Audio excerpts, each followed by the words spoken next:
Right. Okay, looks good to me. Hi everyone, welcome back again, and let's start by introducing myself. I'm Soham Mukherjee. I'm a software developer at Google. Before that, I worked for 1 year with CodeNation. I have also been an intern at DShaw and CodeChef. I have been into ASM ICPC regionals 2 times, 2017 and 19. I have also been a 6-star at CodeChef. And about my teaching experience, I have been a teacher at Geeks for Geeks and AccioJob for last 1 year. So I have around 1 year of teaching experience. Now, what will I be teaching you? I'll be teaching you web backend, React.js, system design, cloud services, data structures, algorithm. So before we move, actually, let me tell you, like Unacademy has a lot of creators, and there is a lot of content on their website, right? So if you want to get access to those exclusive content, you might want to take a plus subscription, and you will get access to all the content that is posted on their website. So for that, you can use my coupon code SOHAM10 and you will get a 10% instant discount. So make sure to use the code, because who doesn't like a 10% discount, right? All right. Okay, so before we proceed, let me talk to you about a product by Unacademy. Now, I know a lot of people, lot of you actually are facing problems like maybe you are applying for hundreds of companies, but no one is reverting back to you, or you're submitting your resume, but it is not standing out, or even like you are approaching on LinkedIn, but people are not actually giving you referrals, or let's say you, even if you get a referral or you manage to do those things, but like you might not have the proper degree that is required for that job. Like many jobs actually, like let's say we go for a backend development job, so the job might ask you, the job definition might contain things like you need a BTech degree or a BE degree or a MTech degree, right? Let's say you are from a different degree, but you are good at computer science, or good at development, but you are still not getting the job. So if you are such a student and you are facing these difficulties, then Relevel by Unacademy is the product for you. Now, what is Relevel? Relevel is India's first test hiring platform that will help you find your job. Now, it doesn't matter who you have in your connections, or what degree do you have, or what CGPA and those things you have. If you have the skills, if you believe you have the right set of skills, then Relevel will help you find the job. And it will not be any job, it will be a decent, very decent job. Now, the benefits of participating in the Relevel tests. So there are over 50 plus companies who are hiring through Relevel, including top startups and unicorns like Zoomcar, TopUp, Crade, CodeNation, and many others of them, right? There are 1,000 plus job openings. So right now, Relevel only supports 3 domains: business development, front end, and back end development. So if you want to get a job in one of these 3 domains, you can actually go to Relevel, and there are 1,000 plus job openings in these domains. So make sure you check it out. Now you might think that, hey, it might be very time consuming for me, or it might take a lot of time. Maybe it's better for me if I just look for referrals and those things. Well, let me tell you, it's not time consuming at all. The process is not at all cumbersome. Like it's like you have to sit for the exam. There will be a set of exams. It's not like just one exam. There will be a set of exams, and you have to complete all the exams within 1 day. Remember, within 1 day, you have to complete all the exams, and you will get the results within 7 days, right? You will have your profile ready within 7 days. That will be reviewed by the companies. And the best part of Relevel is the companies will be coming to you, and you don't have to approach to the companies. So it's them, like they will understand your potential, and they'll come to you. They'll tell you that, hey, interview for us, right? They will understand your potential. So that's the best thing. Like you do not need any form of connection or those things. So make sure like registration is very easy actually. You can go to Relevel. You will find the link in the description below. Just go to Relevel's website. There you will get the get hired button. Click it. Next, you select a test of your choice. Now I said there are 3 domains available. So you see the corresponding cards for that. Like there's the business development, there is the front end, and there is the back end development. It will also tell you what is the number of job openings right now for each of them. So you can click on the card, and after that you can book a test slot. Now make sure that you are free for that entire day, because if you have other commitments, make sure you don't take that as a test slot, because it will not be just one test, it will be a series of tests, like let's say 3 or 4 rounds of tests. So it will be a bit of time consuming, and everything you have to do within one day. So that's why make sure you are free for the entire day. Also make sure you book the slots fast, because the number of slots is limited. So yes, others will take your slots. So let's say you're free on Friday, and someone else has taken your slot, so you might not get it. So make sure you are fast, you book it fast. And yes, after selecting, just click on select tested button. This part is crucial, like you have to create a neat video resume. Now why am I saying this is crucial? That is because this is the first impression you would have on in front of the companies. Like the companies would look into your video resume. Now if you don't have a proper background, or if you're not well groomed, or if you're not well dressed, or if the lighting is not proper, in these cases the companies might feel that you are not actually interested in the job. You just came to try some things out, and you are actually not interested. You will not show your dedication, right, that you want this job. So make sure the resume is very neat, because that's the first impression you would have on the companies. So a neat resume obviously will help you stand out. Now once that is done, well, I'm not saying the fact that you just create neat resume, the scores doesn't matter. The scores matter more than the resume, but yes, the resume also matters. So make sure to create a neat video resume. Click on submit, and your slots will be confirmed for you.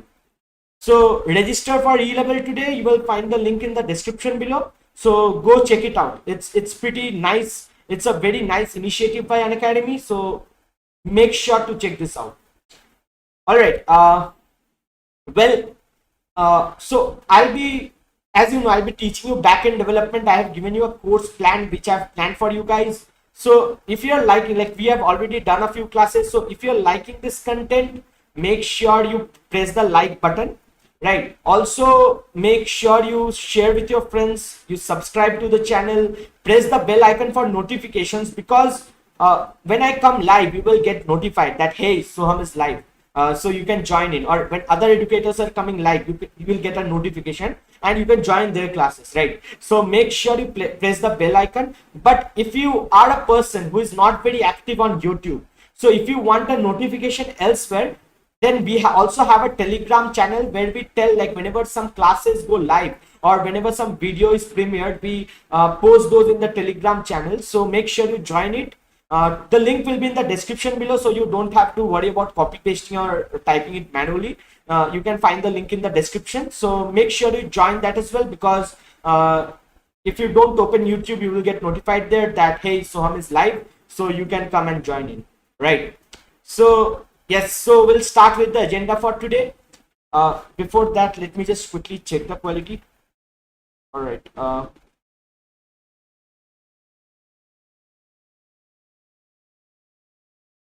Cool. I think it looks nice. All right. Git and GitHub, right? So we have been doing Git and GitHub. Like, let me quickly go through whatever we have done till now, and then we'll get started with today's class. So world without version control system, we have learned like why version control systems are helpful, like how they help us solve problems. Like without version control systems, we would have to create copies of the file. There would be duplication, and if we do not go for duplication, then it will be difficult for us to merge them together, right? So or if we do not go for a version control, like if we do not have different versions of files, then if we make a change and let's say the change is wrong, it's difficult for us to revert those changes, right? So these are the problems with a version control system. So world without version control is it's very difficult. Like collaboration is affected. There is a lot of duplication, there's a lot of manual effort. That's why we have version control systems to help us. Now Git is these are some ways version control systems help us. We have discussed these. What Git is one of the most popular version control systems, and some of the alternatives of Git are Subversion, Mercurial, and CVS. So it's a command line tool, so make sure not to confuse it with GitHub, as I've already told you. And GitHub is like kind of the platform. Git is the version control system, GitHub is the platform that provides you with that has Git enabled, as well as there are many other features that help your development process or development pipeline. So GitHub is kind of a platform. It's not similar to that of Git, right? So repository is as simple as you can just consider it a folder, a project folder basically that is initialized to Git. So that's a repository. We have local repository, we have remote repositories. What is a remote repository? It's something that is there on GitHub. What is the local? That is local to our machine, like that is there on our machine. Now if we have a remote repository, if we want to bring that to our local machine, what do? We do a git clone, right? We clone the repository into our local machine. So we also, like, I expect that by now you have already installed Git and you already have an account in GitHub and you have got started yourself. You have done some like you have gone through all the commands that I've told you like in the last session. So I hope that this is already done. If not, make sure you do it right now. Pause the video, make sure you do it right now, because without Git we cannot proceed further within our classes, right? Although it might be a bit theoretical, but we'll be using Git a lot in the subsequent classes. So make sure you have these things done. Then we went for learn by doing technique. That is, we learned about the various commands. Some Git commands that we've gone through is git clone. What does git clone do? It clones a repository. Like if you have a remote repository and you want to clone it into your local machine, right? Like we created a repository in GitHub, but we didn't have it in our local machine. To bring that from GitHub to local machine, we can use the git clone command. Git add. So when you make local changes, right? When you make local changes you have to publish it to GitHub. You have to make the changes available in GitHub. So to make it available in GitHub, the first step is, like, after you make the changes, you stage the changes. Staging is kind of preparing the files to be saved.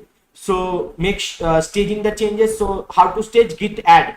Now there are two types of git add dot, that will add all the files that you have changed. And if you don't want to add all the files, you just want to like select the files that you want to add, then git add and then the file name, right? So let's say I have a.txt, I want to add it, so git add a.txt. That should be my command. Then we have git status. Git status, again, it shows us what files are there that has been changed but not staged. Those are shown in red color. But it also shows us what files have we staged but not committed yet. Staging means add. Git add is run on them, so that is shown by green color, right? So that's git status. Then we have git diff. Git diff is used before staging. Like it tells you before staging, if you run git diff, it will tell you what are the files you have made changes in and what are the changes, so that you can review. Like it's kind of a last minute review that you want to do on the files before you are staging them, right? So after that, you save the files. That is git commit. You commit the files. That is, committing is basically saving the files or saving the changes. So once you commit it, so basically there are multiple commits in the version control system. There will be, or in Git there will be multiple commits. Each commit will tell what are the changes that you have made in this commit, right? So there will be multiple commits, and you can actually, like, that is the history of change. Like if let's say you change a file, right? You change a file, let's say a.txt, but you don't commit it. Then you create another file b.txt and then stage it and then commit both the files together. Then there will be just one single commit, right? It will not show you that you have created a.txt. After that you created b.txt. It will just show one commit that is that has a.txt and b.txt added. So when you commit, you basically save the changes. So you must commit. To save the changes, you must commit, right? So git commit is there. Now git commit also comes in two variants. If you have a long message to be written, or if you want to write in a point-wise way about what this commit stands for, or what does it do, or what files it is changing, or a brief description about the change, then you can go for git commit, and that will open an editor on your terminal screen. There you can type in the commit message, some steps like what are the files you have changed, why have you made the changes, and those things. That is the other way, that like if you think that the commit message will be one liner, like for small commits, then git commit -m and then the commit message, and you can do that. So that will not open the editor, text editor. Now after git commit, you have to push the changes, right? You have to make the changes available in GitHub. Right now the changes are only local to your machine, they are not available on GitHub. To make the changes available on GitHub, what do? You push the changes into GitHub. So git push. Now in push, how do you write? Git push origin branch name. Branch name is generally main. We haven't discussed about branches yet, so only main is there. So git push origin main, right? That was the command. Similarly, if you have some changes, let's say your friend is working with you, Bablu is working with you, Bablu has made some changes in GitHub, it is not available on your local machine. To pull the changes, you have to use the git pull command. Git pull origin branch name, that is git pull origin main. Now what is origin? Origin is kind of a alias name that you give to the remote repository. So to change the remote remote name, you can give a minus minus, like when you do a git clone, you can give a minus minus origin flag, and that way also you can change the origin, right? That way you can also change the remote name, that is alias name, that is from origin to something else. And we had done this in the last class, so I hope you remember this. All right, yes, that's kind of a quick recapitulate of whatever we have done till now. So we'll start with today's agenda. So today we'll be mostly focusing on a few things, like we'll start with branches. But before we start off with branches, I want to talk to you about another way actually. Like, what was the flow right now? The flow till now was you created a repository on GitHub. You then cloned the repository on your local machine, and then you started the development process.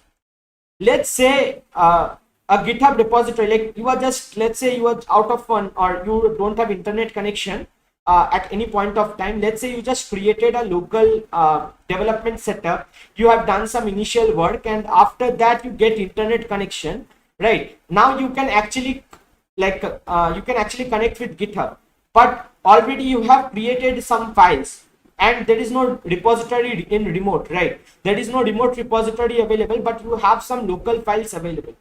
So how can you then connect in this case? So we'll be looking into that part. So what I'm trying to say here, to explain that, I'll give an example to explain this thing.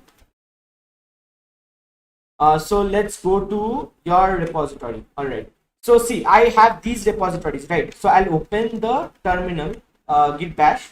Let me just quickly check if this is appearing properly on the screen.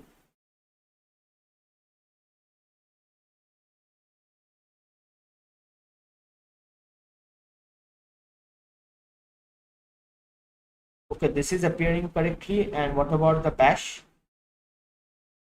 Okay, I think it's perfect. All right, let's start. So let me just increase the font size quickly so that you can see.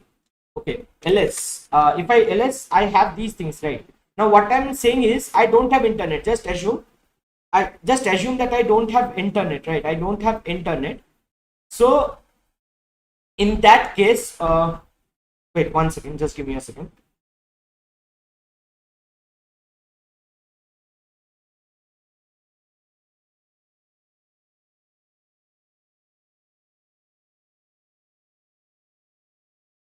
Okay, so yes, so let's assume that you don't have internet, right? And you want to work on a project, like it's kind of, let's say you wanted to work on it, you are free right now, you want to work on it.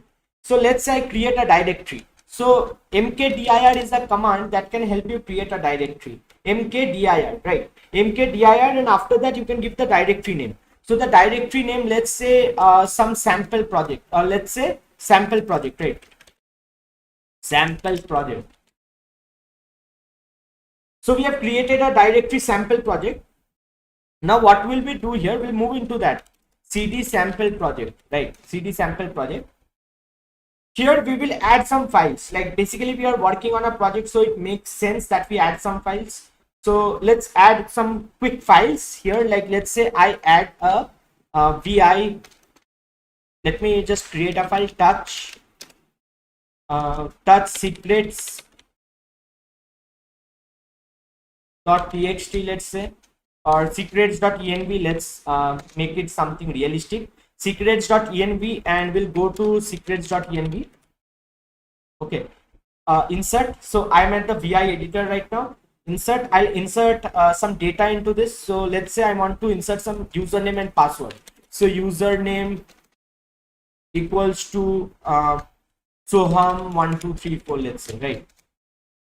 Password equals to, let's say, ABCD 1234, something like this. Username, password, right? Let's say there are some other secrets as well. API keys, there's some API keys there.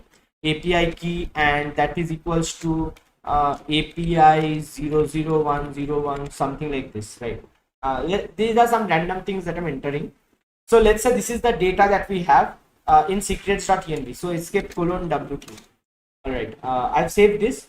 Now let's also create some other files. So let's say I create a JSON file. I'll create a JSON file. So JSON file, I'll name it, let's say, some data.json. So this JSON file will basically contain some data. So let's open this up. vi data.json. Sorry, let's open this up. So insert mode. What will I do here? I'll add some data here. So in JSON we write it like this. Right, so it's edited automatically.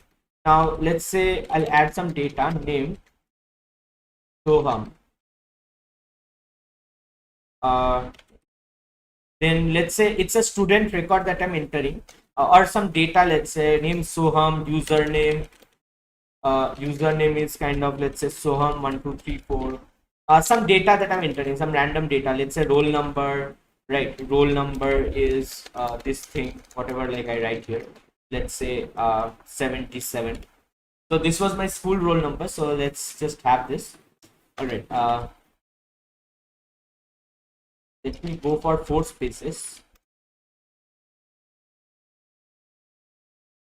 Okay, this looks good. So escape colon w2. All right, so we have data.json, right? Now let's do a ls. So we have these 2 files, secrets.env, data.json. If we want, we can add some more files as well, right? But again, like we don't need that right now. This is just for explaining our concept. So data.json. So the data is here in data.json properly. Let's see secrets.env as well. So secrets.env, and it's also perfectly there, right?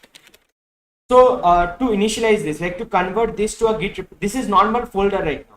This is not a GitHub repository. This is a normal folder, because this has nothing to do with Git repository.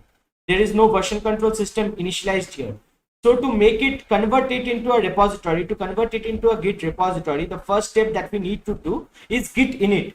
So you might ask me, like in the previous examples we had created in GitHub and we cloned it. Why don't we need to initialize there? That is because, like, if you go to those files, let's go to them, like ls and cd first repository. Okay, so this was the first. So let me write ls here. See, what do I have? I have these things. Let me just write ls minus a. So see, I have these additional files, folders, basically dot git, and this is important. Like dot git has some configurations. That's something that will help, like, the version control system to do something on this entire directory or repository, right? So here git is initialized. Like whenever we clone something from GitHub, git is already initialized. We have this .git directories. That's why we do not have to initialize git anymore. Like if I go into .git directory or cd.git and ls minus a, so we'll see that these are some files that are inside that, right? And this will help me, like that, this will help the version control system maintain all the complexity that it does, like staging changes, committing, everything. Like everything will be like, these are kind of configurations that are there, right? Or everything that helps carry out the version control system its tasks. So this is a git repository. Like when we clone from GitHub, the folder is by default a git repository, but this folder that we created just now, right? The folder that we created just now, ls cd sample project. So see, this is not a git repository. And another way to know this is because you have this main, like it is telling you it is a git repository. You have this main, what is the current branch you are at. But here, if you see, there is no main. So this is a normal folder that you have. Now to convert it to a git repository, you can do a git init, right? So it has done, right? Now see, it is converted to master by default. So earlier the convention was master. So let me explain this. Now there are there is concept of branches, right? We'll discuss about this in some time, but earlier the default branch. So right now if we see above, when we create a GitHub repository, we get a default main branch. So earlier it was mastered actually, but GitHub now changed it to main because master didn't it didn't actually look very nice. It was kind of, there was some problem with master, so that's why they changed the default branch to main. But Git still has the default branch as master. So when you do a Git init on your own, you will get the master branch. Now see, it has become master. It is no longer main. Is it that in GitHub you cannot have master as the main branch? Yes, you can have. You can have any branch as the main branch. You can configure those things at GitHub, right? Okay, so let's go to GitHub now. Now I got my internet connection back. I want to connect this to GitHub. How can I do that? So to do that, we'll go to GitHub. Okay, now I'll create a repository. Now see, you cannot create a repository using Git command line tool. Git and GitHub is a different thing. So Git command line tool will not help you create a repository on GitHub. You have to manually create a repository on GitHub.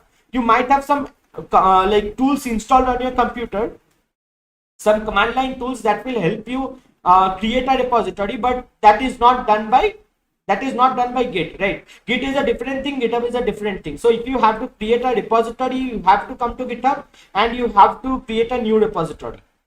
Okay, so I'll create a new repository. I'll click on new. Now I'll give this a name, right? I'll give this a name. Let's give the same name only. Like, we can give a different name, it doesn't matter, but let's just for our interest sake, for understanding better, let's give the same name. So the name was basically first a sample project, right? So let's give it a name, sample project. Okay, the name is sample project, right? I'll not give anything for now. Okay, let me skip everything for now. I'll tell you why I'm skipping everything for now.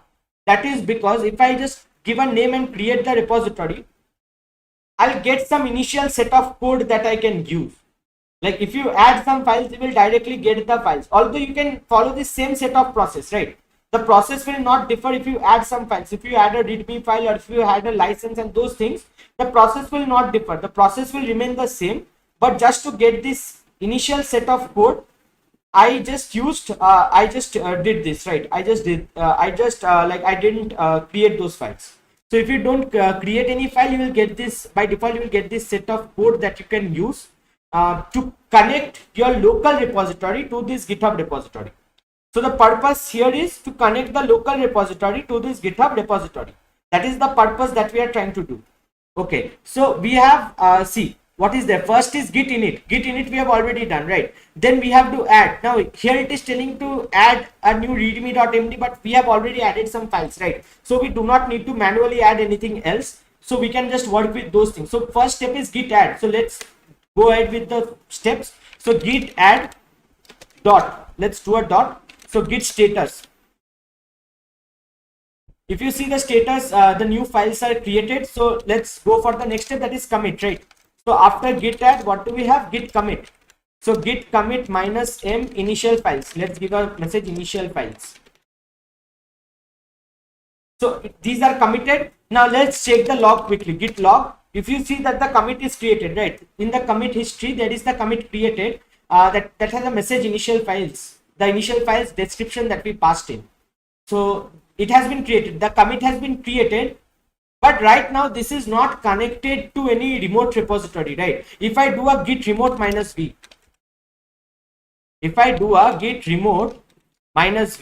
what will happen? I do not have any remote repository that is connected to this local repository, right? So I cannot push my changes here. Because there is no remote repository that is connected to this local repository, and we will be connecting it now. How do we connect it? Let's go back to GitHub. So here we have git remote. Like this is how you add or connect a local repository to a GitHub repository. This is the command for connecting. Git remote add origin. Now here you are telling the remote name origin. You can change it to something else as well. You can change the remote name to something else in this step. Like in clone, what did we do? We did hyphen origin, and then we gave the new origin name that we wanted, right? New remote name that we wanted. Here what you will have to do here, instead of add origin, you will write the add any remote name that you want to give it. Let's give it a different remote name, like just for understanding better, right? So I'll copy this command, or I can I think I can copy this command, it's fine. Let's go back. So I'll paste it, I'll see if it has been copied. Yes, it has been copied. I'm lucky this time. So yes, let's go to origin. I don't want the name origin, right? I want a different name here. What name do I want here? I want a name, let's say I want a name test. I want a name test here. Okay, git remote add test, this thing, right? If I enter, now let's do a git remote minus v. Git remote minus v. See, I have the remote repository configured, test. Now I have the remote repository configured. What is the alias name that I have given? Test. Now I have to use this alias name for future references. Now let's say I want to push the changes. So git push origin. It will no longer be origin, right? It will be the alias name or the remote name. What is the remote name? Test. So git push test. What is the branch? Branch is master, right? So git push test master. If I push it, see a new branch is created in GitHub. Now let's go back to GitHub. I'll just reload this. See that the data is here and you have a new branch called master here. All right. So this is how, like, if you are making some changes on your local machine, you can connect to a remote GitHub repository like this. Git remote add, then the remote name or origin. You can give origin only. And then the repository URL, https://github.com / Unacademy Soham / what was the name? Second sample project, right? So that was the link. If you see, that was the link. https://github.com / Unacademy Soham / sample project.git. So this is the link. So this is how you can connect your local repository to a remote repository. I think this is clear. This makes sense, I believe, right? If it doesn't make sense, make sure you try it out. Like, just rewatch the entire thing again and try it out on your own, because the more you experiment with these things, the better you get. So you must actually try it out on your own as well. Okay, so this part is done. All right. Okay, I don't think you should have any more doubts here. So we'll go into what we want to discuss today. That is branches, concept of branches. Now, what is the concept of branches? We'll discuss about this. So, what is branches, right? What is branches? Or I'm talking about main, I'm talking about master. What are these things exactly? So, I'll explain this here only. Okay, so how can you collaborate? Like, let's say you and Bablu are working. Okay, you and Bablu are working on the same project. Let's call it project. Let's call it project something. Give the project a name. Project. Let's say you are building ID. Right. Project ID. Let's give it project ID. Give it a name ID. Okay. If you don't know what ID is, ID stands for Integrated Development Environment. Like those help you write your code. In fact, in our classes also we'll be using a ID. So I'll be telling about the ID later on, like when we start with the Python classes. That time, so the ID name is PyCharm. Basically, we'll be using PyCharm. So you can also keep it downloaded, then it will be better for you. And yes, like it's not a mandatory thing that you have to use PyCharm. You can use any other ID, but there is a free version of PyCharm available, a community version. You can download that as well. Like I also use that only. Apart from that, there are many other alternatives. There is an editor, text editor called VS Code, and also you can use that. Like that's pretty lightweight. Also, there are other IDs, Python IDs like Spider. Then there is yeah, like there are a lot of Python IDs available, so you can feel free to use any. But yeah, like I like PyCharm. I like IntelliJ products, so I'll be using PyCharm. If you are to use PyCharm, if you use PyCharm, I think it will be helpful for you as well, because there will be some things that will be specific to PyCharm but not other IDs. Although it's not a big deal, but yeah, I would recommend you to just download the community edition, right? So you have the project ID. sorry, you are building a project ID, right? You are building a project ID. ID is you are building a ID, integrated development environment. Now you and Bablu are working together. So who is working? You. And who else is working with you? Bablu. You and Bablu are working together. Now let's say you are working, you created a file one. Let's say you are coding in Python, right? You are coding in Python. So you created file1.py. File1.py. Py is the extension. Like if you are familiar with extensions, like we have .txt, right, for text files, .json for JSON files. Similarly for Python files, .py. For other languages, let's say for Java, we have .java extension, or C++, we have .cpp extension. So .py is the extension. Like it will tell that this is a Python file. So you created file1.py, you created a Python file, you are writing some code. Again, you created, let's say, file2.py, right? These are separate commits, right? This is commit 1, this is commit 2. So let's write it down as well. Commit. This is commit 1. This is commit 2, right? File2.py. Now let's say Bablu is also working on this. Okay, how do I specify Bablu? Let's use a different color. I'll use a, okay, I'm already using a blue color. Let me use a different color.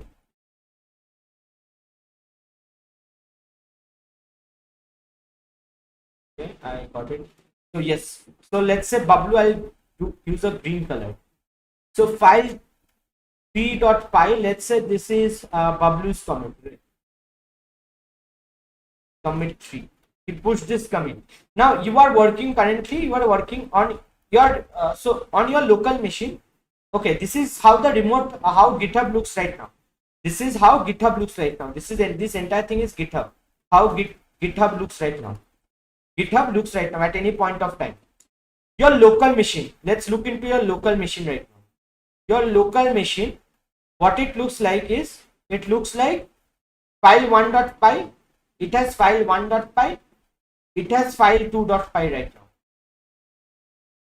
Because commit 1, commit 2, because like after you started, like after you pulled the changes, after that Bablu has pushed the changes in GitHub.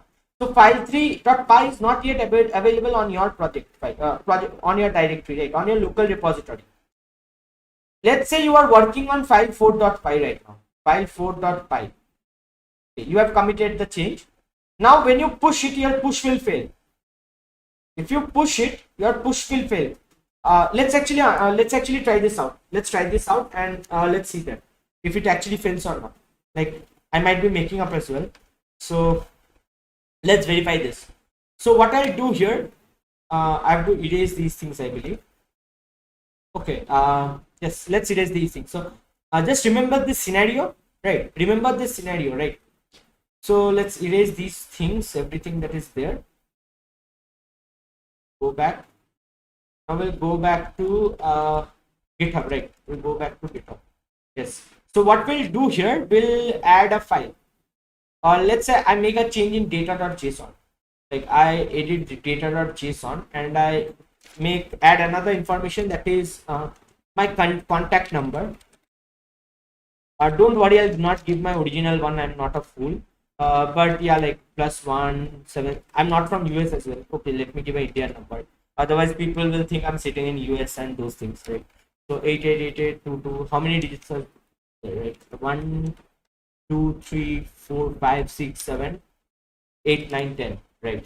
So this is the contact number that I have. I've edited this. Let me write a commit message. So commit is added contact number in data.json. In data.json. Right. Let me commit this. So I've committed this change. Right. I've committed this change. Now this is not available on my local machine. Right. If you see the commits here, we have to initial files and add contact number in data.json. But in my local machine, what do I have? Let's check. So clear git log. I only have the initial files. I don't have the second commit, right? So let's say I'm working on another file. I'll create a new file, or what else we have? We have secrets.env. So let's just edit that only. pi secrets.env. pi secrets.env. So we can have let's say some more data here. I'll insert. Let's have some more data here. Let's say I want to have a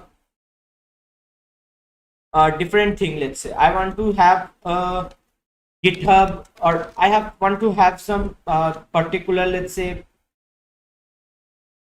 client secret. I want to have a client secret, let's say client secret key, and it does something like, I don't know what it does, but let's say client 000101, right? Something like this. I've just made some change, a small change. So I'll add this git add dot, like I'm still not aware, right? I'm still not aware of the fact that W has pushed a change. I'm just working on the project on my own pace. I'm not aware of the fact that W has made a change and W has pushed a change. So this change that is there in GitHub, right? This commit that is there in GitHub, assume that this is made by W, the second one. It is made by W. I'm not aware of that it has been pushed into GitHub. So I'm just on my end, I'm just committing the files, right? Git add dot git commit -m added to secrets.env.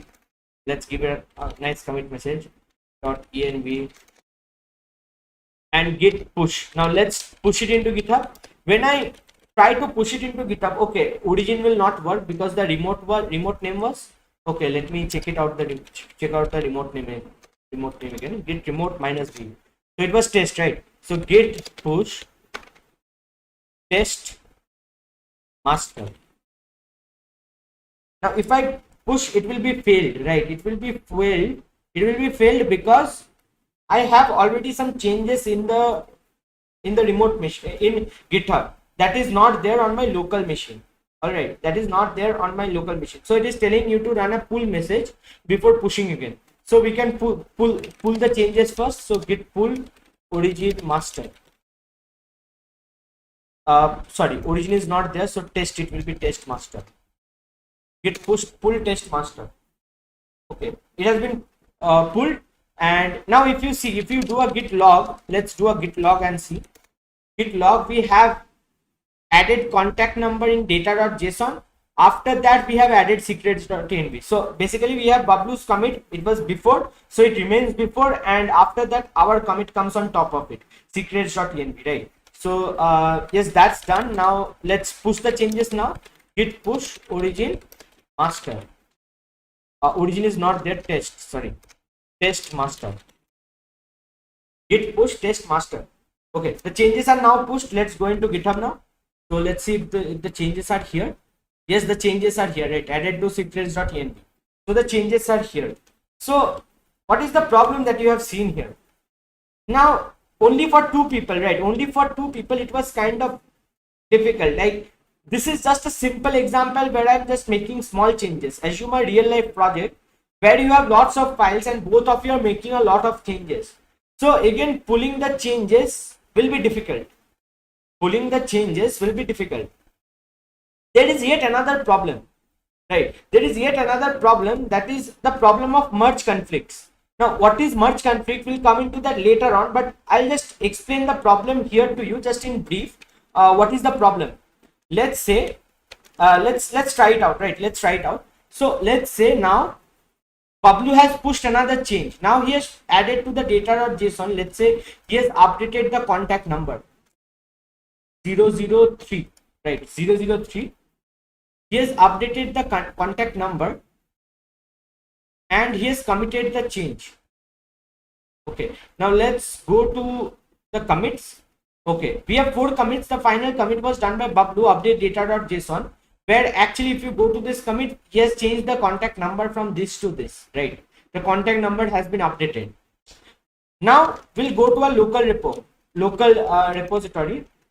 So what's there? Let's check. So git log, the last that is there is still added to secrets.env, right? That is our commit that we had made. Now what we'll do here, we will be making change in the same file in our local machine. So vi, what was the file? Data.json. What I'll do here, I'll change my roll number from 77 to 78. Okay, let me go to insert mode. 77 to 78 and escape :wq. Sorry, escape :wq. Yes, so save. So git add dot Then let's check git status. Git status. It is modified. Okay, git commit -m updated roll number. Now if I push it, right, give git push test master, it will again fail. Like we have already seen, it will fail because there are some changes in the remote machine that is not there on my local machine, right? That is not there on my local repository. So there is some changes that is not there on my local, so I have to pull the changes first. So git pull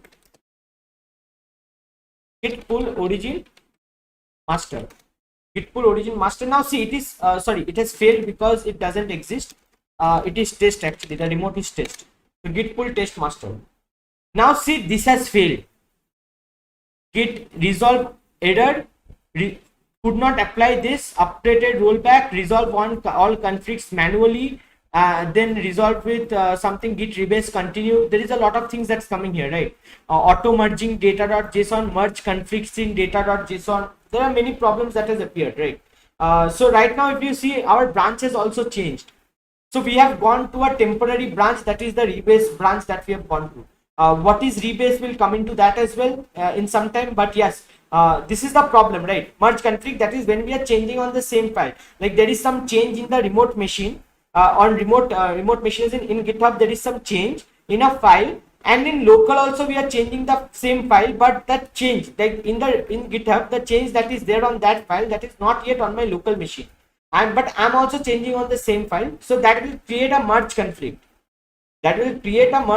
So let's just go back, git checkout. Just don't worry about this for now. What is checkout? Git dash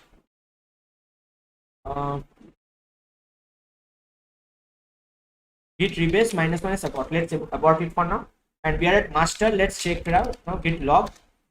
So if you see, updated roll number is there, but the commit from remote machine hasn't come because we had to abort the changes, right? We had to abort it. So there was some merge conflict that has appeared. Now basically concept is clear, right? Like if you both of you are changing on the same file, right? Bablu is changing on the same file and he has pushed into GitHub, and you are also changing on the same file, but you haven't pulled the changes yet.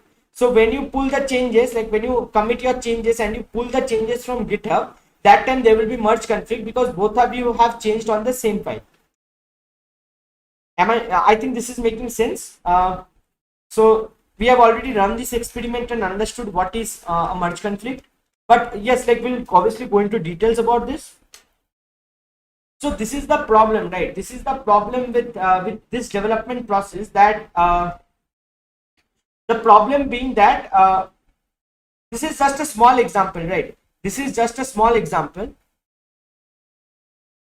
Imagine like you have hundreds of files, right? There are hundreds of files, 100 files, and both of Bablu and you are working on you. Now in a commit you have changed 20 files, let's say. Although this is not encouraged, like your commits should be small ideally, but let's say you have changed, made very small changes, like just small changes, but you have made changes in 20 files, and let's say there are 10 conflicts. 10 files have conflicts as in Bablu has also changed on those files and has pushed the changes. Now when you pull the changes, you have also changed on those files, so that there is Bablu's change and there is your change. So GitHub will not Git will not understand which one to take, right? Which one to take, whether it should take your code or it should take Bablu's code, or it should reject both of them. GitHub will not understand those things. So that is basically merge conflict, right? That is merge conflict. So if there are 10 files that has conflict, right? So this process becomes cumbersome. And there is a development hindrance, right? There is a development hindrance that every time you are going to push some changes, you have to worry about this fact as well, that if there are merge conflicts, you have to invest some time on that as well. So that's not a very good way of doing things, right? That's not a good way of doing things. Also, let's say another problem. Let's see another problem. Let's say all of you are on the main branch, right? All of you are working on the same branch, that is the main branch. This is the main branch. Now let's say you have made in the first commit you have made 100 changes. 100 changes, not in files, in lines of code. You have made 100 lines of code changes, right? Lines of code. Let's say after this there is Bablu's commit where there is 50 changes, 50 lines of code changes. After that, let's say there is another friend. So this is you, right? This is you. This is Bablu. Let's say there is another friend. What can we call him? Let's say Max. So there is Max. Max has made 200 lines of code changes. This is made by Max, right? After that, let's say you make, again on top of this you make, like, let's assume that everything is going fine, merge conflict is not there, everything is super smooth. Let's say you again make 150 lines of code changes. Right? Now problem is, let's say this, whatever Max had committed, right? Whatever Max had committed was completely wrong. Like, he realized that this data is, whatever he has done is completely wrong. So he want to revert these changes. But again, after that there is your change, right? After that there is your change. So if he reverts back in history to this point, if he reverts back to this point, like 50 lines of code, your changes will also be gone. So in this case, it becomes a bit difficult to manage if he wants to revert his changes only. So it is not expected, or it is not an ideal way of doing things that everyone is working on the same branch, right? Everyone is working on the same branch, pushing into the same branch, pulling every time, and every time there are some merge conflicts, resolving them, or if there is some issues, then it's very problematic, right? So these are some problems that we have, like if we work on the same branch. So that's why there is some concept of branches introduced in GitHub. Now, what is a branch? A branch is basically, you can consider a branch as like kind of a tree, right? So let's say you are working on a project. Now you have made a commit M1. M1 is a commit that you have made. After that you have made a commit M2, right? After that you have made a commit M2. Now let's say you know, like after M2 you know that your system is stable, right? After M2 you know that your app is stable. You're developing an application. After M2 your app is stable. So let's say if you introduce M3 here, after this your app might become unstable, right? So you might not want to do that, right? So if this is the situation that you don't want to change here, what can you do is, you can create a new branch out of this. So you create a new branch out of this. So right now this new branch also has M2, up M1, M2, everything it has, like whatever is there before M2, everything it has. Now you can make the changes here. Let's say you can make M3 here, you can make M4. These are commits, right? So these are not affecting the main branch. So this is the main branch, right? This is the main branch. And let's say this is you are introducing a feature. So let's call it a feature branch. So you are making the changes here, right? After that, let's say after this point you perform all the tests. You check if the system is still stable after all the changes M2, M3, M4. After all the checks are done, after you are confident that everything is perfect and everything is working fine, then you can merge the changes back to the main branch. Merge the changes back to the main branch. So this is the concept of branching, right? You can create new branches out and you can work independently there. After you are done with your work, you can merge it to the main branch or any other branch, right? So that's kind of the concept of merging. Now let's see how can we collaborate with the help of branches. Like, how does branches help in collaboration? So with respect to collaboration, let's assume that you have this main branch, right? You have this main branch. M1 is there, M1 commit is there. After that you have M2 commit. After this it is stable, the application is stable. Now you want to work on a feature. Let's say you want to add a voice call feature. You want to add a video call feature to your application, or text messaging feature. So you want to add a text messaging feature, let's say. So you have here M2, you created a new branch out, right? From M2 you created a new branch out. Let's call this branch a text messaging feature. Text messaging. So we call this a text messaging feature on which you are working, right? On which you are working.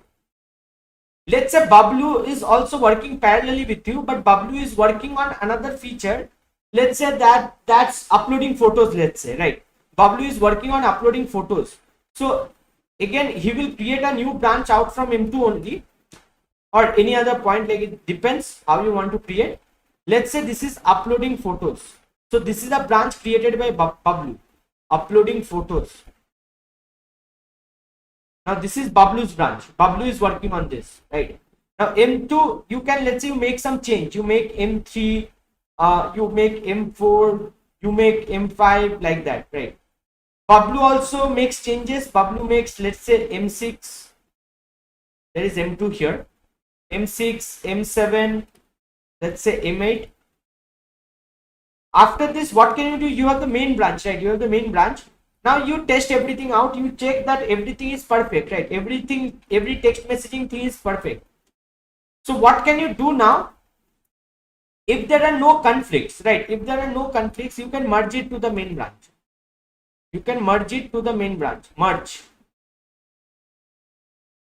What is merge will come into that, but you can merge it. Like just assume that you are merging it. You have this entire tree, right? You have this entire tree that has that basically has M1 and M2 right now. In this new tree, or in this new branch, you have M3, M4, M5, these things. Now you are merging this branch with this existing tree.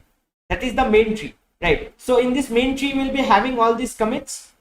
Now let's say Bablu is also done with this feature. So what he can do, he can also merge the changes into main, provided there is no merge conflicts. Provided there is no merge conflicts, he can also merge the content, merge to main. Let's say that you have worked on different set of files, so there are no merge conflicts. So it will be simple, right? So in that case, he just merges it to main.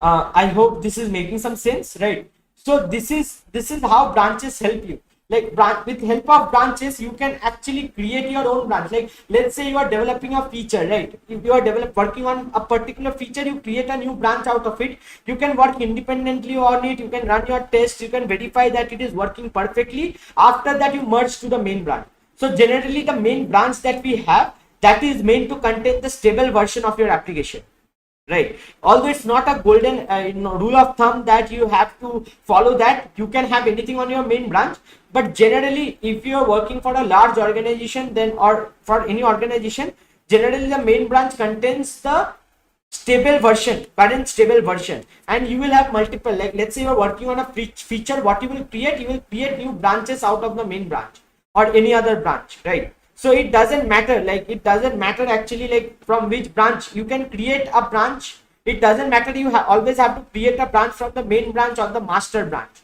You can create a branch out from any other branch. Like if I want, let's say in text messaging, let's say, okay, let's understand this as well, right? So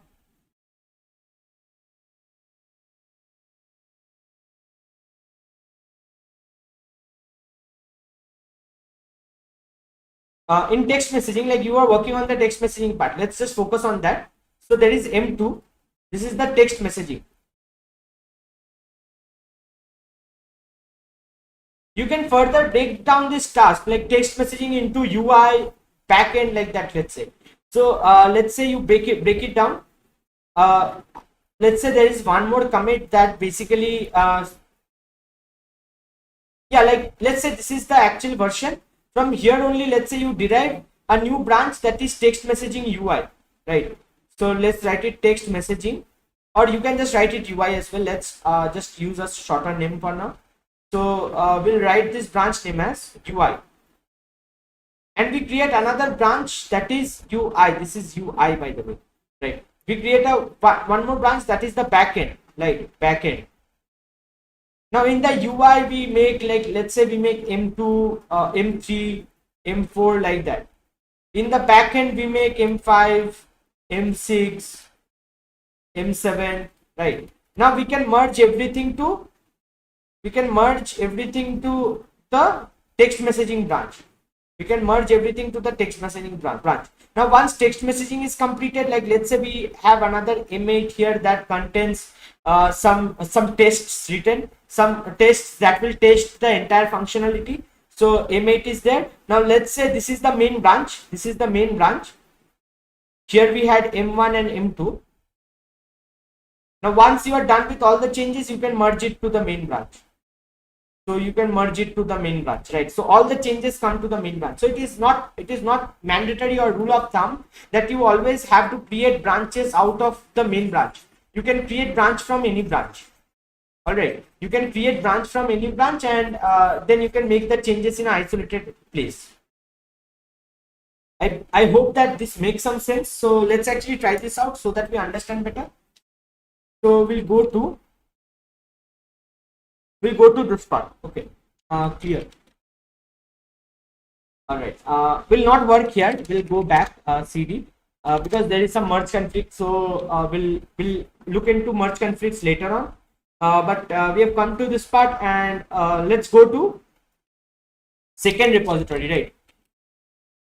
What do we have here? We have just license readme.md and abc.txt. So it's awesome, right? Now let's say I want to work on a feature, right? So what is the branch we are at? We are at main, right? So a way to list all the branches that you have in your local machine is git branch. So right now in my local machine, I just have one branch, that is the main branch. Now to create a new branch on your git terminal, basically from your terminal or git bash, to create a new branch, the command that we will be using is git. Let's say I'm working on a feature, right? Or let's call it feature. Git checkout minus b. Minus b will tell you are creating a new branch. Minus b is very important. Minus b tells you that you are creating a new branch. Git checkout minus b, and then let's call it feature. So see, it will tell you switch to branch feature, and now if you see, the branch has become feature. The branch is no longer main. We are at the feature branch. Now if I do git branch, I should have two branches right now.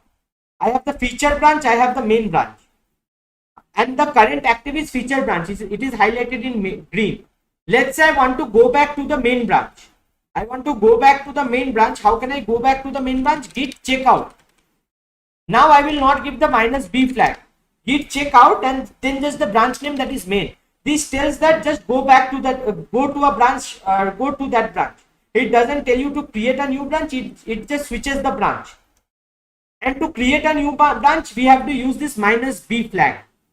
Minus b flag tells you are creating a new branch. So git checkout main, if I do this, see, I am switched to main and I am back to the main branch. So if I run git branch again, it is again main, right? We are at main. Now let's go back to feature branch. So git, how do we change the branch again? Git checkout, right? Git checkout minus b feature. Should it be minus b feature? Tell me, should it be minus b feature? Minus b is for creating new branches, right? But we already have the feature branch available with us, so we don't want to create a new branch. So just remove this minus b and git checkout feature. So you have switched to feature, right? We are back to feature. If I run git branch again, check that we are back to feature branch. All right. Cool. Clear. So now let's do a ls here. So we have a license readme abc.txt. Okay, let me add a new file. So touch feature.txt, and let's edit the file as well. Feature, insert, and what we'll write here? We'll write here, this is a new feature. It is very important. Blah blah, some blah blah text, right? Blah blah. Let's write blah blah, blah blah. Okay. Escape colon, escape colon wq. Saved. Okay, let's do ls. We have feature.txt. let's do one more thing. Let's do cat feature.txt, so to see like whether it has changed. So this is a new feature, it is very important, blah blah. So that is changed, right? What we will do now, we will stage the changes. So git add dot git status, git add dot git status, git commit minus m, sorry, clear, git commit minus m, added a new feature. Okay. We have added a new feature, right? Now let's check the log, git log. See that I have the new commit here, added a new feature, which makes sense because I have committed, right? And this makes sense because right now I just committed it, right? So it should come at the top. Okay. Let's go back to main. Git checkout main. What will happen if I type git log here? What will happen if I type git log here? Let's type it. So git log. See, I don't have the commit, right? I don't have the commit here. If I do a ls, see the file is also not there. The feature.txt that was there, that file is also not here. So it's kind of a new version. Feature, you can consider the feature branch as a new version that is created altogether, right? It is a kind of a new version that we have. Like we have the feature.txt, we have license, readme, abc, same for both of the branches, right? We have these three files, same for both of the branches. Feature.txt is currently only in feature branch. So you can just consider it as a new version altogether, new version of this project. Right, so it is not there in the main branch, it is there in the feature branch. It is there in that version, it is not there in this version. So that's why it is not there, right? So let's check out again. Git checkout feature. If I do a ls, see again feature.txt has come up. Feature.txt again has come up, right? So that makes sense because right now we are at the feature branch. So feature branch should have the feature.txt. But as the feature branch is a different version, so it should not have this feature.txt should not be there in the main branch because it is not yet merged with the main branch. This is complete different version. So let's check the git log as well. Git log, if you see, we also have the commit available here. Added a new feature. So what can we do now? We can push the changes into GitHub. Now to push the changes, what can we do? Git push. What is the remote name? Origin.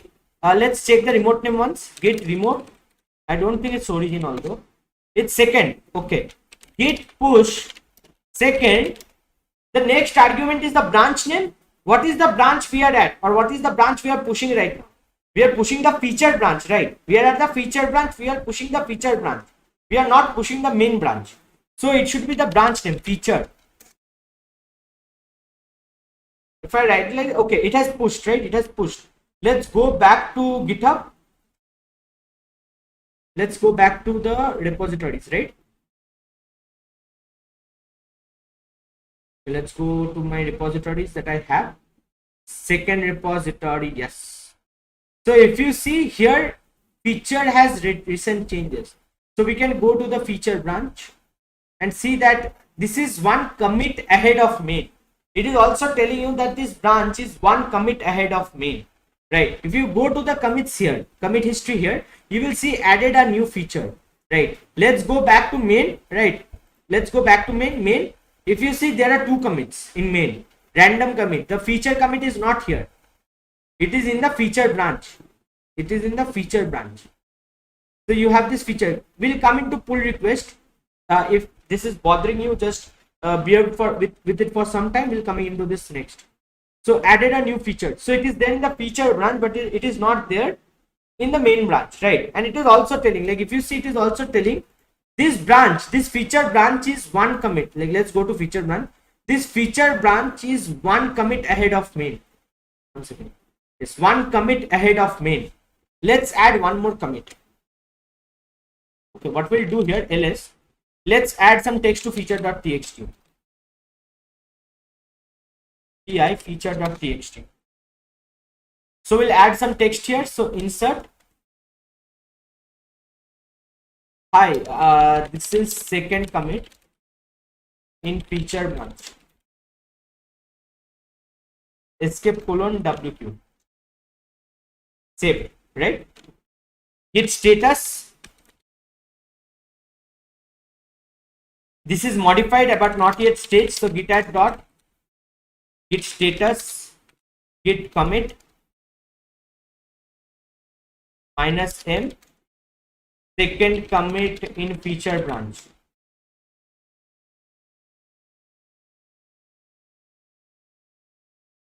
Git push origin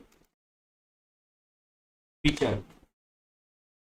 Okay, origin is not there. Sorry, origin is not there. Git push. It was, I think, second feature. Yes. So it is pushed now. Now see. Now it should be 2 commits ahead of main, and it is showing that it is 2 commits ahead of main. Right? It is 2 commits ahead of main because this is the feature branch, right? This is the feature branch, and we have pushed 2 commits into the feature branch. So that's why it is 2 commits ahead of main. So it is making sense, I believe. If you go back to the main branch, these changes are not there. If you see, these changes are not there, right? Feature.txt, and there are only 2 commits. And if you go to the feature branch, you will see that there are 4 commits. And the 2 commits, it has 2 commits ahead of main, right? And it also has the feature.txt file. Okay.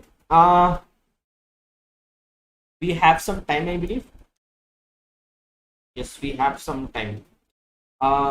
Okay, let's go to the next part, that is creating pull requests. Creating a pull request. Now, for now, we will be only sticking into pull request between branches, right? This is not only the way you can create pull requests. You can actually create pull requests from different accounts, right? Like you can. There is some full concept. We'll come into that later on. But yeah, like to create a pull request, you see that here there is already, it's coming, compare and pull request. You can create from here directly, or you can go to pull request and create from there as well. So let's create from here only for now. Compare and pull request. Okay, now it's telling compare which one feature you want to feature to which you want to create the pull request to. We want to create the pull request to main, right? Pull request is kind of like, if you have, let's assume that you have your own version of code, like you have the feature branch, right? You have the feature branch. Now you want to, where do you want to merge it? Where do you want to push the changes to? We want to merge it to the main branch. So we create a pull request from the feature branch to the main branch. So this is one way. Like this is not the only way of merging. There are other ways, but yes, this is one way of merging. And this is the most common way of merging, actually, to be honest. And you will be using only this way, right? So you have the feature branch. You want to merge this to the main branch. So from where to where should you create the pull request? You should create the pull request from the feature branch to the main branch. So the base should be main, the compare should be featured. Okay, feature, let this be. So create a pull request. Once you create a pull request, actually you can look into like the benefits of GitHub here as well. GitHub also allows people, like also makes the development process smoother. How? It will allow people to review on your code. Like this is the place where people can review your code. You can actually ask reviewers, like you can add reviewers. See, you can add reviewers like this. People will review your code. They will leave feedback, right? They can leave feedback here. They can leave comments here that change this and these things. And then they can stop the merging as well, right? They can stop the merging as well. So that is also possible. Yes, so close the pull request and these things, like they can do those things as well. Like, right, let's say you create a feature, right? You create a feature, but you have, like, you didn't follow the best principles according to the company. The company has some set of ways of writing code. Let's say you haven't followed that, right? So in that case, the reviewer might come in, review your code and close the pull request, right? He might approve, not approve that, he can leave a comment. What's better is he can exactly see what changes you have made, right? He can just go to the commits part and he will get details about what are the commits that are new here, right? These two commits are new here, these two commits are not there in main, they are only here. So it will tell you what are the new commits that are there that will be pushed to main. Not only that, it will also tell you what are the files that has changed. Now see, files change is one, and also it will tell you what are the changes, like these are the changes basically across two commits. So it will tell you this thing as well, these things as well. So it becomes very easy for the reviewer to review and give you comments and those things, right? So they can leave comments here as well, right? They can leave comments here as well, and like these things are also possible. One file viewed, and you can check this as well, those things, right? Conversations with 1 second, let's go back. So I think I don't think I can add commits, but someone else can. Like if some reviewers can review changes, maybe, yes, review changes, and they can leave some comments here and approve or request some changes and those things, right? So it becomes very easy, right? The entire review cycle becomes very easy because at file level they can suggest changes and you can view those changes, right?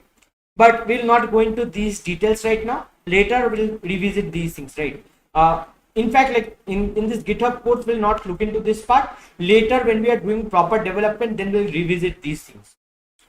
Okay, so commits, we'll come to this. So these are the two commits. Now to merge the pull request, let's go to that part. So we have the pull request, so it is open.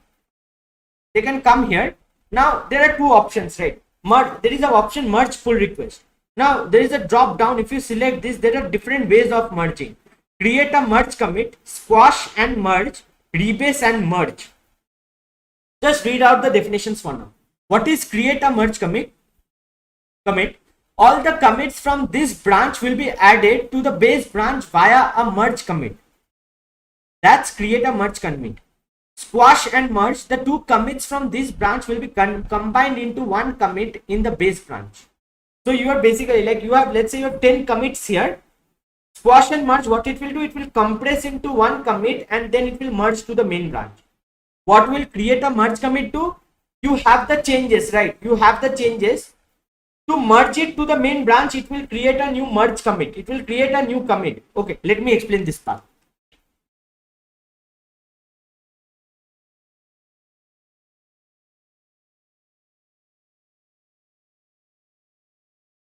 So you have this branch, right? This is main, right? This is main. In main you have M1 and M2. This is main. M2 in the feature branch. Let's say you create two more commits, F1, F2. This is the main branch. Now if you merge, right? If you merge, what it will do is it will merge with a new commit. There will be a new merge commit. There will be a new merge commit, right? This will be a new commit that will get formed, but the history will be preserved. What do I mean by this? After the merge, what will the history look like? The history will look like something like this, that M1, M2 was there. Then after this, there is the feature branch F1, then F2, and then there is the merge commit. Merge commit. So it will look something like this. This will become how the main branch will look like after we merge the commit. So let's try this out. All right, let's try this out.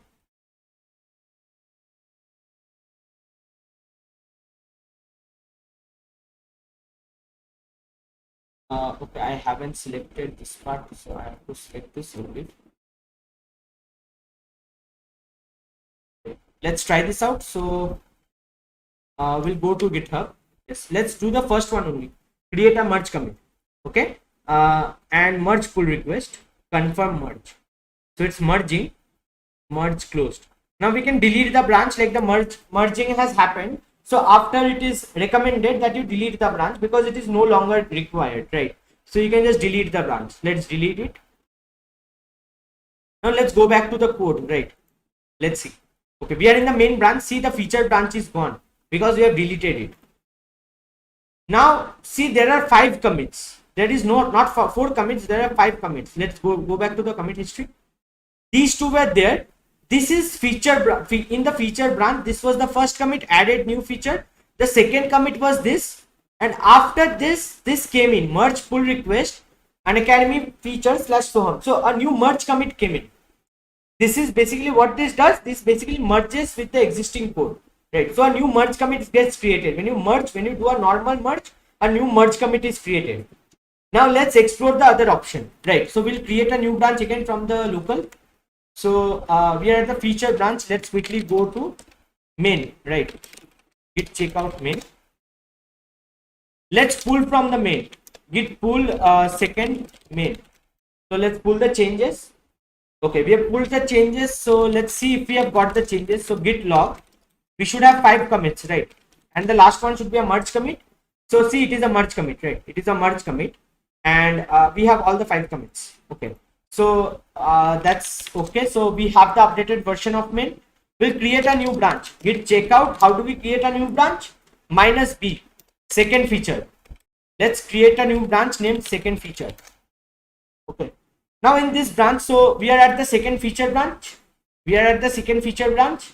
Okay. Let's do git log once. Sorry, git log.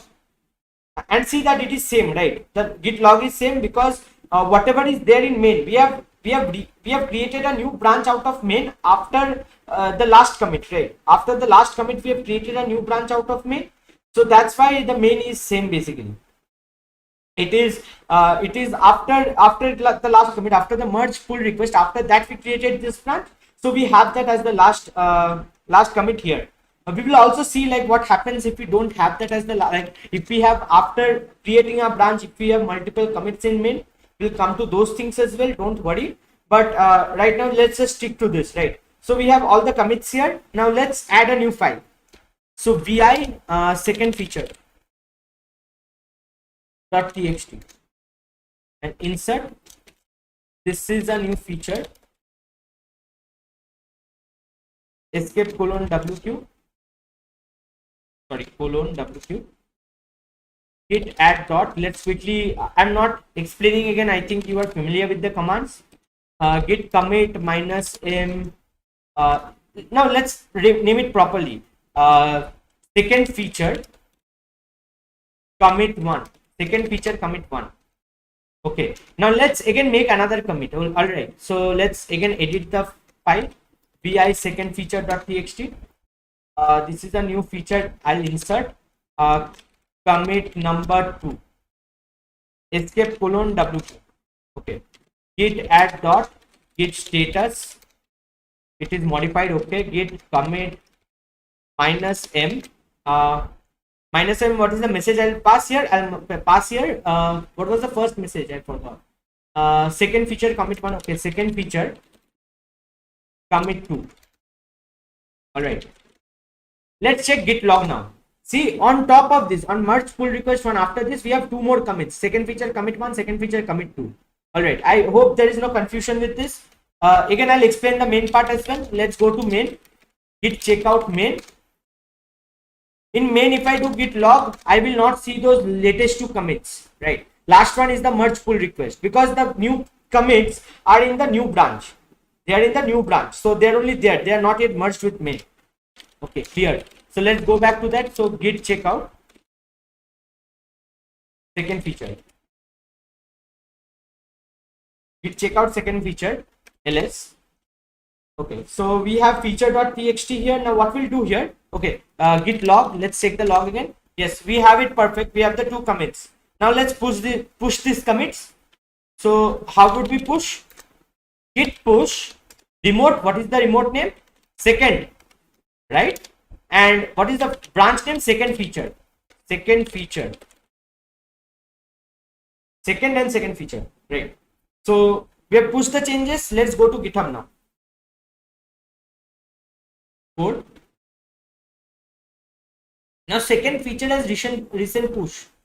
So if you go to this, now see, this has also 2 commits ahead of main, which is true actually. It is also 2 commits ahead of main. If I go to the commit history, I'll see the new two commits as well. Second feature, commit 1, commit 2, right? Now I'll create a pull request. Compare and pull request. Second feature, I'll create a pull request. Now again, going through whatever we have gone through, like we can see that the two commits are there, two new commits are here. Files changed is there. Okay, one more thing, like you might think like after creating a full pull request, if you add one more commit, what might happen? You can do that as well. It will automatically get updated. Let's do that as well, right? Let's try that out as well. So what we are doing here, we have already created a pull request. Remember, we have created a pull request, right? And the pull request had two commits. Pull request showed there is two commits, right? If we go back again, pull request is showing there is two commits. Now let's add one more commit. So vi second feature.txt and let's insert commit number 3 escape colon wq. Git add dot staging committing git commit minus m what is the message? Second feature third commit. Git push remote name is second, branch name second feature. Git push remote branch second feature, remote name is second feature, right? Let's go back now. Just refresh this and see. Now you have the third commit as well. There are three commits. The pull request is automatically modified, so you don't have to worry about that. Even after you create a pull request, if you still create some more commits, they will automatically get updated as long as it is not merged or the pull request is not closed, right? It will automatically get updated with the changes. Okay, it has the changes, so let's go back. Okay, so merge pull request, will go for the second one now, squash and merge. Rebase will not look into right now. In the next class we'll look about rebase, what rebase is and what is the difference between merge and rebase, and after that we'll go to the third option, right? So for now let's look into the second one, squash and merge. So if we squash and merge it, confirm squash and merge, merging, let's see what has happened. Let's okay, we can delete the branch, so we'll delete it.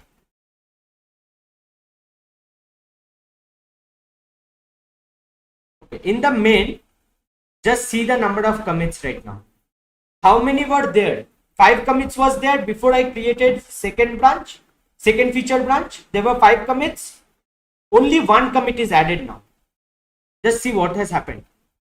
After this merge pull request, everything has been squashed down into 1 commit. Second feature 2. If I go to this commit, see, it is a merge of these 3 commits. It is showing that, and it is also showing what are the file changes. So all the changes that were there, all the commits that were there, they got squashed into 1 commit, one single commit, and then it is merged to the main branch. All the changes were squashed into 1 commit and then it is merged to the main branch. I think this is making sense. So yes, let's keep it up to here for today. So I hope things have made sense, some amount of sense. Make sure you try these things out on your own. Like the video is recorded, so you can again, like you can rewatch the things again. Make sure you do that. If you don't understand something, rewatch again, right? Rewatch again. Try doing it on your own. If you don't do it on your own, like if you just think that I've seen the video, I've understood everything, that's not true.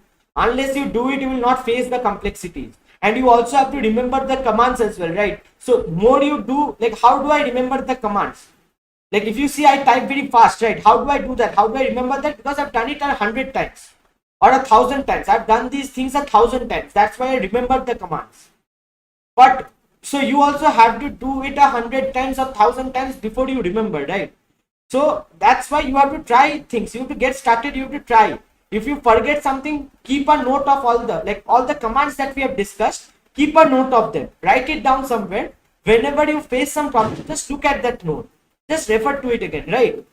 So that's how you can actually, that's how, but you have to do it, right? You have to do it. Unless you do it on your own, you won't understand better, or you won't understand what's happening. Like no matter how much I explain, you won't understand. So yes, that's about today's class. Now, before I go away, again, I'll tell the same things again. If you are new to this channel, please subscribe. Like, there is a lot of content, like there are a lot of educators here who is giving out a lot of content. So make sure you subscribe. If you have liked this video, make sure you like this, press the like button. Also leave a comment, like that will give me encouragement that yes, I'm doing something good, I'm helping you guys, I'm able to help you guys. Or if you have some feedback for me, then also you write the comment and I'll make sure that I learn from those things as well. Other than that, yes, share with your friends, because again, like if you are the only one who is learning, that's not very good. You should like everyone should learn. So make sure you share with your friends, share on your public socials and those things. And yes, we will meet again in the next class with GitHub again. So see you then.